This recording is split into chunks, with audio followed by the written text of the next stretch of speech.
అంటే ఇంత పోరాటం తర్వాత మీ అనుకున్నదైతే సాధించారు. దానికి చాలా సంతోషంగా ఉంది నాకు. ఎందుకంటే చాలామంది చాలా ఇబ్బందులు పడతారు. ఇప్పటికీ కూడా కేసులు పెండింగ్‌లో ఉండి ఇంకా ఏం రెస్పాన్స్ అవ్వకపోవడం ఇలా చాలా జరుగుతుంటాయి. కానీ పిల్లల గురించి ఆలోచించి ప్రభుత్వం కూడా దిగొచ్చింది కదా! చాలా హ్యాపీగా ఫీల్ అవుతున్నాను.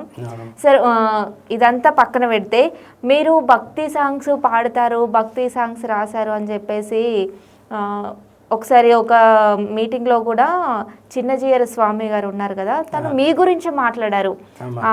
వీడియో కూడా చూసాం మేము. మీ గురించి అంత స్పెషల్గా మాట్లాడారు, భక్తి సాంగ్స్ పాడతారని. అసలు ఏంటి సార్ ఈ స్టోరీ ఏంటి అంటే ఏమా మేము శ్రీ శ్రీ శ్రీ త్రిదండి శ్రీమన్నారాయణ రామానుజ చిన్నజీయర్ స్వామి వారి శ్రీచరణాలకు దాసోహాలు సమర్పిస్తూ స్వామివారి అడుగుజాడల్లో దాదాపుగా ఒక 15 సంవత్సరాలుగా డివోటీగా నేను కొనసాగుతూనే ఉన్నా ఇప్పటికీ. సో వారితో ఉన్నప్పటి నుండి ఏదైతే స్టాచ్యూ ఆఫ్ ఈక్వాలిటీ ఉంది కదా అక్కడ నా సంస్థ ద్వారా, అంటే నాది సెక్యూరిటీ ఏజెన్సీ పెట్టిన నేను, ఆ సంస్థ ద్వారా అప్పుడు ఉండి అక్కడ సేవలు చేసినాం మేము స్వామివారికి. తర్వాత నా సంస్థ పేరు శ్రీమన్నారాయణ ఎంటర్ప్రైజెస్.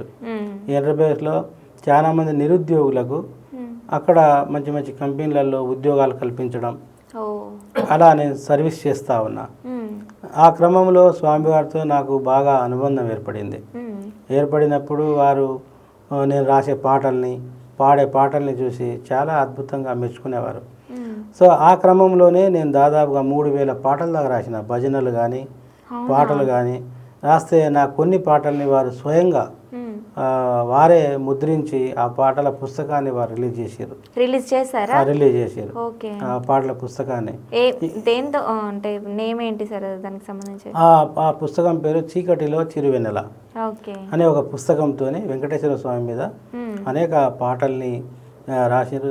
అది చాలా అదృష్టంగా నేను భావిస్తాను. స్వామివారే స్వయంగా ఆ పాటల్ని ముద్రించిరంటే. మిగతా దాదాపుగా 2000 పైచిలకు పాటలే నేను రాసి రెడీగా ట్యూన్ చేసి పెట్టుకున్నా. ఎవరైనా ఒక మంచి డివోటీ ముందుకు వచ్చి ఈ పాటలన్నింటికి విశ్వవ్యాప్తం చేయడానికి ముందుకు వస్తే ఇంకా చాలా బాగుండేది. సో ఆ క్రమంలోనే స్వామివారు నిజంగా వారు ఒక మీటింగ్లో నా పేరు తీసి ఇలా సేవ చేస్తున్నారు, వారు మంచి డివోటీ అని చెప్పడం నిజంగా అది ఎన్నో జన్మల చేసుకున్న పుణ్యంగా నేను భావిస్తున్నా. స్వామివారు కూడా చాలా గొప్ప వ్యక్తి, ఒక మంచి గురువు, ఆధ్యాత్మికవేత్త. నేను చాలామంది అంటారు స్వాములు వాళ్ళు అలా ఉంటారు ఇలా ఉంటారు అని చాలామంది అంటారు, కానీ నేను వారికి ఒక స్వామిగా కాకుండా సేవకునిగా చూస్తా. స్వామివారికి స్వామి అని అంటే సేవకుడు భగవంతుడే. సేవ చేసే అంటే అందరికీ ఆ భావాలు రావు కదా. ఇప్పుడు సేవ చేయాలా, ఒకళ్ళు వేరే ఒక వ్యక్తి టీచర్గా, ఇంకో వ్యక్తి సేవకునిగా, ఇంకొక అమ్మ మదర్ తెరీసాగా, ఇంకో తల్లి ఇంకో విధంగా, అట్లా వేరే వేరే కోణాలలో వారి సేవలు ఉంటాయి. మరి త్రిదండి శ్రీమన్నారాయణ రామానుజ చిన్నజీయర్ స్వామి వారి సేవలు ఈరోజు కోట్లాది మంది గుండెల్లో ఉన్నాయి. ఇవాళ చూడండి మీరు, బిర్సాయిపేట, అల్లంపల్లి ఈ ప్రాంతంలో పులులు తిరిగే ప్రాంతం. అక్కడ ఆ పులులు తిరిగే ప్రాంతంలో స్వామివారు అడుగుపెట్టి ఆ గిరిజన బిడ్డలకు జియర్ ట్రస్ట్ పేరుతో, జియర్ ఎడ్యుకేషనల్ ట్రస్ట్ పేరుతో ఒక అద్భుతమైన స్కూల్ని ఏర్పాటు చేసి వారు 1వ తరగతి నుంచి ఇంటర్ దాకా చదివిపిస్తున్నారు. వారి స్కూల్లోనే ఆర్చరీ విద్య నేర్పిస్తున్నారు. అక్కడ నుంచే ఈ గిరిజన బిడ్డలు నేషనల్ లెవెల్కి తీసుకోబోతున్నారు. అంటే మనం గురువు అని, మనం గురువు కాదు కానీ ఆయన గొప్ప సేవకుడు కనుక అట్లా మాకు స్వామివారికి గొప్ప అనుబంధం. సార్ ఆ భక్తి పాటలు రాశారు అంటారు కదా, మా కోసం ఒక 2 సాంగ్స్ పాడతారా? అమ్మా, అయితే స్టాచ్యూ ఆఫ్ ఈక్వాలిటీ అప్పుడు ఏమైనా పాటలు ఉంటే పాడతావా అని స్వామివారి స్వయంగా అనడం అప్పుడు స్వామివారి గురించి నేను పాడినప్పుడు,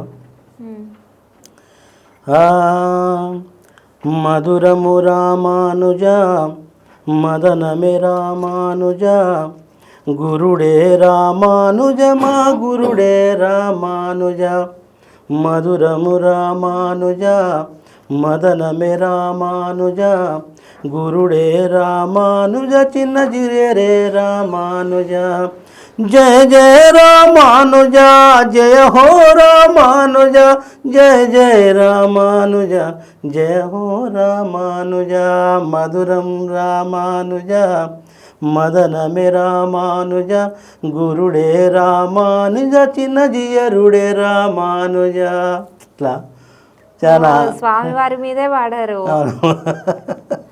అట్లా ఎన్నో పాటలు, ఎన్నో భక్తి పాటలు.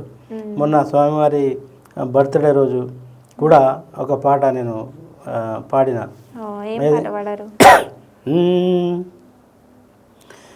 మధురం మధురము రామానుజనామో జీయరు జన్మదినం మా అదృష్టం 69వ నిండైన పండుగ దీపావళి వెలుగు మా గుండె నిండుగా జన్మ జన్మల మాకు మీకు బంధముగా సీతానగరంలో గురువై నడయాడగా కోటి కోటి దండాలే భాష్యకారుడా కలియుగ త్రిదండి చిన్నాజియరుడా మధురం మధురం రామానుజనామం జీయరు జన్మదినం మా అదృష్టం.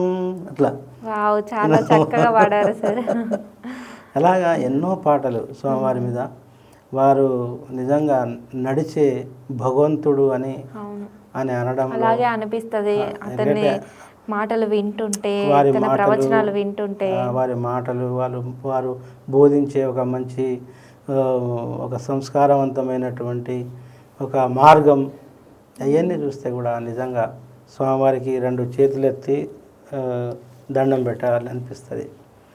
అంతటి అదృష్టాన్ని వారు మాకు కల్పించారు. తన దగ్గర వర్క్ చేయడం, తనకి సేవకుడిగా చేయడం అని అంటే చాలా అదృష్టం ఉండాలి. అది మనం అదృష్టంగా భావించాలి. అలాగా మాకు ఈ చాలా పాటలు మనకు ఉన్నాయి. సమాజంలో ఎవరో డివోటీస్ కానీ ఎవరైనా ముందుకొచ్చి ఈ పాటలన్నీ విశ్వవ్యాప్తం చేద్దామని అంటే నిజంగా భగవంతుని కంటే ఎంతకంటే గొప్ప మార్గమే ఉంటుంది మనకు అని గొప్ప అదృష్టం ఇంకొకటి ఉండదు. అట్లా అనమాట. Okay sir.